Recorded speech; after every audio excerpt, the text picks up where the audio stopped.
Salut à tous, ravi de vous retrouver pour un nouveau numéro du Débriefing F1 sur www.motorstv.com. Personnellement, c'est un petit retour aux affaires, j'en suis bien content. Salut Jean-Luc. Ouais, on en est content aussi finalement. Merci, Tu peux sympa, rester. Sympa.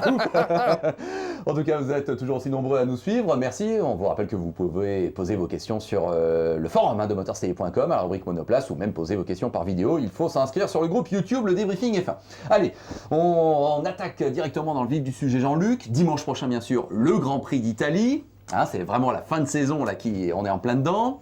Alors on aurait pu te poser une première question sur la nouvelle du matin qui fait que Mercedes va peut-être prendre une part au sein de Brawn GP. Une petite réflexion en passant. On peut réagir, réagir. Moi, ce qui m'étonne un petit peu, c'est que la collaboration et la construction qui a été établie depuis des années avec McLaren puisse éventuellement cesser. Je n'y crois pas trop. Maintenant, peut-être y a-t-il une belle opportunité. On sait que Brown Grand Prix n'a pas de partenaire majeur, même si Ross Brown continue à affirmer « mais il n'y a pas de problème, nous avons financement non seulement pour cette année, mais même pour les 2 ou 3 saisons futures ». Donc, il est évident qu'il y a peut-être un beau coup financier à faire, c'est-à-dire pour pas beaucoup d'argent en comparaison de ce que Mercedes avait investi chez McLaren. Il y a peut-être un beau partenariat et peut-être une sécurisation de moteurs, bien sûr, de motoristes à établir. Alors voilà, bon, c'est vrai que c'est un peu une surprise, surtout si on lit et si on croit le fait que Mercedes aurait pu remettre en cause son partenariat avec McLaren. Oui. Ça, j'y crois beaucoup moins. Maintenant, la possibilité d'un partenariat, on va dire, suivi et même d'une entrée au capital de Brown, why not? Bon, parlons de Renault maintenant, si tu veux bien. Renault, on a appris la date de la convocation pour ce tribunal. Ah bah tu vois, lapsus peut-être. Ouais, ce conseil mondial extraordinaire. Oui, révélateur. tout à fait. Ça sera le lundi 21 septembre prochain. Mais effectivement, la question que je voulais te poser, est-ce que tu ne sens pas, c'est toujours la même histoire du Grand Prix de Singapour de l'an dernier avec le pseudo-crash de Nelson Piquet, que l'étau se resserre quand même autour et de cette histoire et de Renault, bien sûr.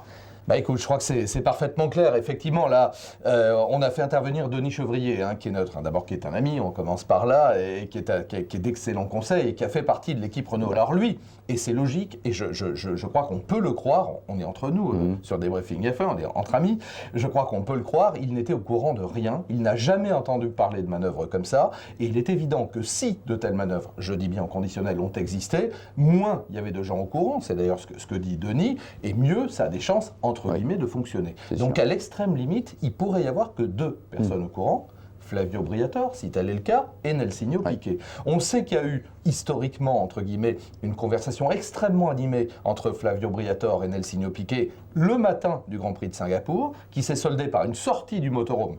Beaucoup de gens l'ont vu, où il a claqué la porte, fou de rage, et il était sur la sellette. Il était question de se séparer de lui avant même la fin de la saison.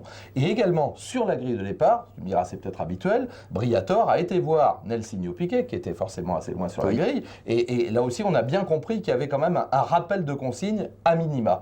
Donc, voilà les faits. Maintenant, c'est clair que l'étau se resserre, c'est clair que si la FIA a diligenté une enquête avec, et on insiste bien, un organisme extérieur spécialisé, donc c'est pas une enquête de la FIA, on va réunir des preuves, etc. Le problème, si c'est la parole de 2 personnes qui est en jeu, les preuves, on en aura très peu, sous réserve naturellement que les datas soient expertisées et que les conversations radio, mais je crois que ça avait déjà été le cas parce qu'il y avait eu un doute, l'aient été. C'est clair que Renault va avoir du mal à s'en sortir et clairement, moi je dis toujours, là, le fusil, il s'appelle Flavio Briatore. On a tous bien compris. Je pense que l'avenir en Formule 1, ou en tout cas la tête de l'équipe Renault de Briatore, est fortement compromis. On va attendre évidemment le 21 septembre. Donc tu crois qu'il pourrait s'agir de la réponse à la question de Webster? Qu'aurait à gagner le clan Piquet si les résultats de l'enquête prouvaient que Renault a bien triché? La tête de Briatore, justement? Bah oui, on rappelle, je rappelais dans ce débriefing également que Nelson Piquet, senior, a vu sa carrière en Formule 1 s'arrêter à la fin de la saison 91 au sein de l'équipe Benetton.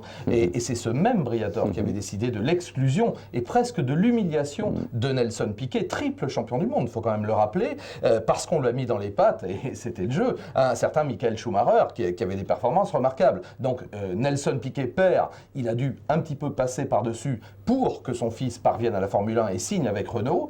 Ce fils, on peut déjà le dire aussi, il n'a pas révélé des qualités extraordinaires. Moi, je respecte les pilotes, c'est pareil, faut pas se moquer d'eux. Bon, on peut regretter par exemple l'attitude, alors ça en revanche, méprisante, suffisante de Nelsinho Piquet. On l'a déploré à plusieurs reprises. Ça, c'est complètement lamentable. Je veux dire, quand on est un môme et qu'on débarque dans ce jeu-là et qu'on accède au pinacle, on a un petit peu d'humilité. Ça, on peut lui reprocher. On peut peut lui reprocher ses résultats, évidemment, qui n'ont pas été transcendants, c'est un euphémisme. Bon, maintenant, bah oui, c'est un règlement de compte, c'est-à-dire qu'on a eu la peau de Piqué père, de Piqué fils. Pour le moment, comme en football, hein, c'est Briatore 2, Clan Piqué 0. C'est clair que là, si jamais ils ont la tête de Briatore de cette manière-là, c'est-à-dire si tout est vrai, eh bien là, c'est Clan Piqué 3 et Briatore 2. Voilà. Allez, plusieurs petites questions en rafale, si tu veux bien. Donc, la nouvelle est tombée en fin de semaine dernière. Fisichella confirmé chez Ferrari. Alors, on l'attendait, le fait est que c'est officiel. Qu'est-ce que ça t'inspire comme réflexion? Ça, c'est génial. Ça, il faut que la Formule 1 ait des belles histoires comme celle-là. Et ça, c'est vraiment une très très belle histoire. Dans la mesure où, bon, Physico, c'est un type qu'on aime vraiment bien. Hein, 36 ans, tout ça, c'est de mémoire. 36 ans, début en 96, dans des petites équipes, Minardi, machin, Jordan, etc.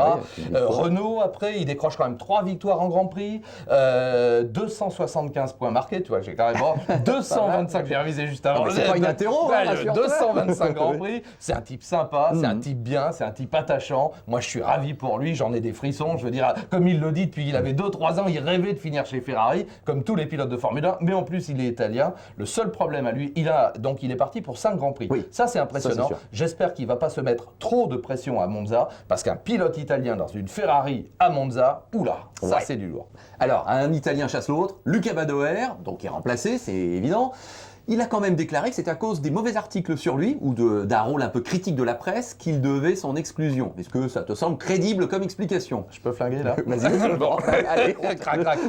Il faut quand même pas exagérer. Là, Luca Badoer, il est très gentil. Enfin, jusque-là, il était très gentil. Mais je veux bien que la presse a bon dos, hein, comme on dit. Mais il avait qu'à avancer. Hein. Déjà, la première chose, c'est que quand son équipier est en pôle, que lui, il est derrière, quand l'équipier gagne, que l'autre est dernier, enfin bon, on va arrêter les comparaisons désobligeantes. Alors certes, il n'a pas roulé depuis 10 ans, mais bon, à un moment, il fallait mettre fin au calvaire, j'allais dire, de l'équipe Ferrari déjà, et de Luca Badoer. Alors, si ça l'amuse, si dans son raisonnement intérieur, il préfère en rendre la presse responsable, non, il était à l'arrêt complet, et moi, j'attends les résultats, et là, on pourra comparer avec Fisichella, c'est-à-dire un type rapide, et surtout opérationnel rapidement. Donc voilà, il n'y a pas photo, Badoer, il fait ce qu'il veut. Allez, 3 questions concernant les pilotes français. Première question, Boris Alonso.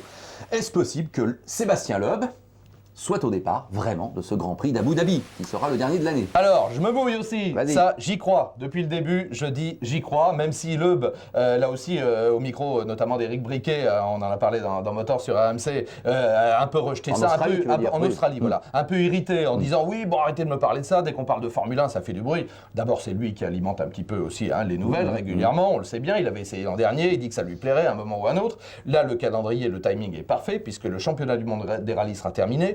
Abu Dhabi, ça va être un énorme show au-delà du dernier Grand Prix de la saison. Et je pense que Red Bull, qui est évidemment le commanditaire commun à Citroën et à l'équipe Red Bull Toro Rosso, va mettre sur la table ce qu'il faudra, si tu vois ce que je veux dire. Et il a bien raison, Sébastien. En plus, c'est son rêve, qu'il soit ou pas champion du monde des rallyes cette année, on lui souhaite, hein, ainsi qu'à Daniel Elena évidemment, même si c'est encore plus compliqué après ce rallye d'Australie, mais moi je pense que ce serait formidable, c'est un événement extraordinaire, historique, qu'un champion du monde des rallyes, déjà 5 fois, soit au départ d'un Grand Prix de Formule 1, là il y a un créneau, une fenêtre de tir, peut-être qu'elle ne se représentera pas, maintenant à mon avis on est dans des discussions, et c'est normal, financières, j'espère qu'il va prendre un gros paquet, et surtout qu'il va bien s'amuser, et que nous on va se régaler, voilà. Bon, parlons d'un autre Sébastien, Watchaman pose la question, de même que Argonaute de F1-action.net. Alors Sébastien Bourdais, je fais une petite introduction, a donc disputé une manche de la Super League, hein, vous savez, c'est cette discipline avec des liaisons entre le football et le sport automobile.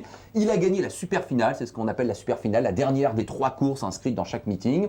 Alors, la victoire de Bourdais en Super League a historique, c'était hier dimanche, peut-elle le relancer en Formule 1?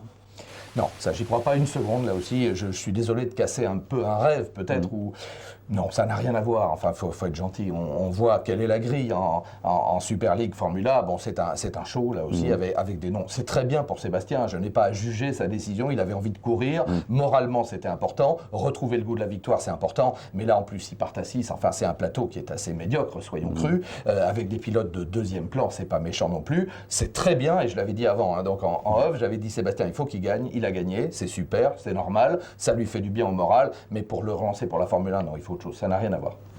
Et enfin, dernière question, c'est Seven34, qu'en est-il de la rumeur selon laquelle Franck Montagny, donc un autre pilote français, serait chez USF1 en 2010? Bon alors là aussi on connaît la manière qu'a le clan Montagny, on va dire ça, de faire circuler des nouvelles, et le moindre bruit on l'exploite médiatiquement.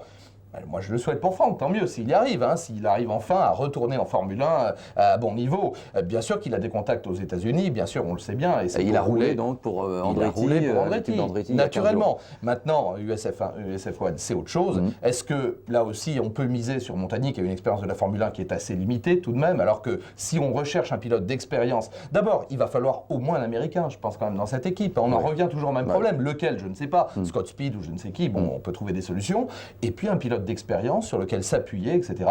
Et je pense qu'il y en a d'autres qui ont évidemment un palmarès et un passé en Formule 1 plus important. Maintenant, bonne chance à Franck Montagny, mais je pense que là aussi, on utilise la presse, alors là, pour le coup, pour essayer de faire circuler des infos et faire croire qu'on est dans le coup. Bon, c'est de bonne guerre. Bon, en tout cas, vous en voulez une vraie info, et bien Franck Montagny, on est sûr qu'il sera sur Motors TV le samedi 26 septembre prochain. Ce sera le Petit Le Mans. Et là, il a été confirmé comme pilote Peugeot, la grande revanche des 24 heures. Jean-Luc qui sera à suivre chez nous, et nulle part ailleurs. Formidable. Bon, le débriefing est fin, c'est toutes les semaines sur motorstv.com. Merci de votre fidélité. Et donc, on se retrouve lundi prochain et l'on reparlera bien évidemment de ce qui se sera passé la veille à Monza. Qui va s'en passer d'ailleurs des choses. Ça va être chaud. Allez, salut Jean-Luc, à bientôt. Salut à tous.